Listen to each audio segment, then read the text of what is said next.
সুগন্ধি পখিলাৰ কবি হীৰেণ ভট্টাচাৰ্যদেৱলৈ শ্ৰদ্ধাঞ্জলি জনাই এয়া পাঠ কৰিবলৈ লৈছোঁ তেখেতে ৰচনা কৰা এটি কবিতা।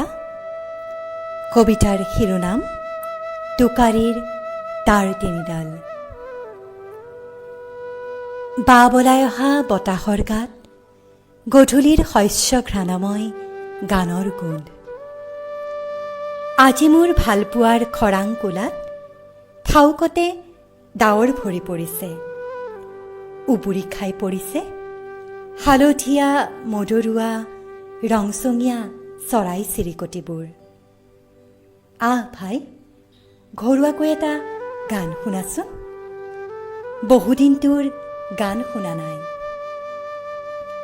বাটকুৰি বাই, তোৰ খোলা খিৰিকীৰ ডেউকাত থমকি বহিছে ৰ'দ।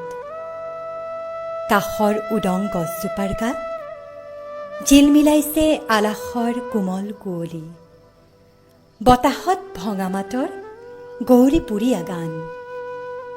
চোতালৰ পৰিপাটি ঘাঁহৰ বিচনাত জোৰ জোৰকৈ পৰিছে পৰীৰ গাৰ গোন্ধসনা ৰাতিপুৱাৰ শেৱালিজোপাৰ উথপ থপ ভালপোৱা। গাত এচেৰেঙা ৰ'দ সানি যাৰ সুগুনা পৰ্বতখন এতিয়া শুইছে, শুই থকা পৰ্বতৰ লাল কাল বুকুত জকমকাই ফুলিছে সূৰ্যমুখী ফুলবোৰ। আৰু বুকুৰ কাষৰ শুকান নৈখনৰ আঁঠুৱনি পানীত ঢলি পৰিছে ভাগৰুৱা ভালপোৱা। কি মন গ'ল জানো, হঠাতে আকাশখনে খুলি পেলালে হাতাইবোৰ চৌখিন সাজপাৰ। ক'তো ডাৱৰৰ উমঘাম নাই, চকুৰ দীঘলী বিলত নাই উজ্জ্বল ৰামধেনু। আকাশ সাজি মাথোন ভৰা দেউকাৰে নীলা, তেনেই উৰুঙা।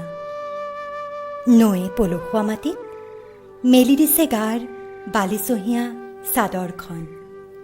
আচলত খিলখিল শস্যকণাৰ ঢৌ। ধন্যবাদ।